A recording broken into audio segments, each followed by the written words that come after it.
wakaalada biyaha ee degmada Arabsiyood ayaa saaka fulisay qaybo ka mid ah fayadhowrka iyo wacyigelinta COVID-19 oo ay ka fulisay degmada Arabsiyood. Maareeyaha wakaalada biyaha ee degmada Arabsiyood Maxamuud Daahir Cilmi oo la hadlay Som News ayaa ka waramay waxyaabihii saaka u qabsoomay. Anagu fulinayna ballankii iyo wasaaradda barnaamijyadeedii anagu hirgelinaya waxaan maanta daahfuray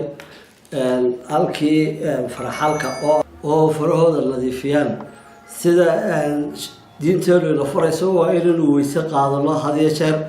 marka waxaan laamida gaadiidku maree agteeda waxaan ku rakibnay haantaas oo ay iskaga weysaysan karaan had iyo jeer daqiiqad kastoo ay jaanis u helaan ay ku weysaystaan dumarka ganacsatada ee khudaarta ka ganacsadaana ay mar kastoo ay wax qabtaanba ku faraxalan karaan anagoo howlaha u fudaydinayna waxaanu dhignay halkii ugu habooneed ee dadkaasi isugu imanayeen waxna ku kala iibsanayeen wadadana waa jidka isku xidha Hargeysa Boorama Wajaale iyo galbeedkan oo dhan isku xidha kaasi si dadka safarka hadii ay degdegsay in ay ugu weysaysan karaan amba uga faraxalan karaan howlahaas mashaariicii anagu howlihii degmada biyaha hirgelintii biyaha ee biyo balaarinta iyo sidii barnaamijkan kor u qaadi lahayn biyihii ku guda jirnaa anigoo maareeyaha wakaalada biyaha ee degmada Arabsiyood waxaan haddana culayska saaray inaan dhex wadno oo fayadhowrkii si caafimaadka iyo cudurradan caalamka yar aafeeyay ay howlahooda uga taxadirno dadkana wixii karaankeenu qaban karno u qabanno ayaa haddana fayadhowrkiina dhex wadnaa sidaa darteed waxaan noo suurto gashay inaan maanta daafurno kii goobtii ugu horeysay aan wax dhigno anagoo wacyigelin ballaaran ku sameynay deegaanka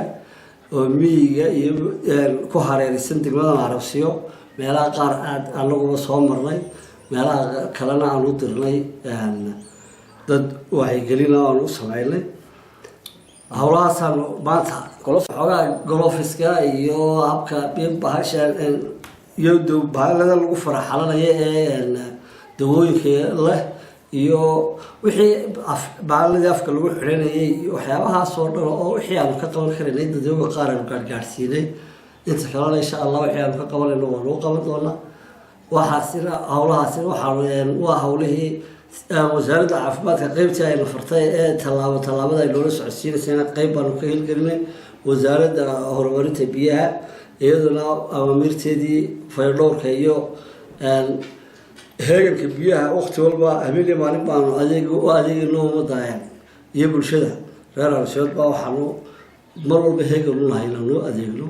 oo wax yaanu qaban karno qaban bulshaduna la barbar istaagto si ay noogu fududaadaan waxaanu leenahay inaan wixii aanu tarayno iyo wixii aanu qabanayna si ay noogu fududaadaan bulshaduna waxaan ka rajaynaynaa inay iyaguna si fiican loo istaagi doonaan taagiga meesha aanu dhignay faraxalka iyo weysada ugu filan ay dhowrtaan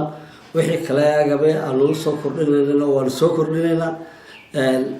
iyaguna fayadhowrkoodii nadaafadooda ka shaqeeyaan diinteeduna wayna fartay inaan had iyo jeer daahir ahno weyse qaadano weyse qabkeena ogaanaana waa waajib waa Muuse Xuseen Xasan Som News gobolka Gabiley.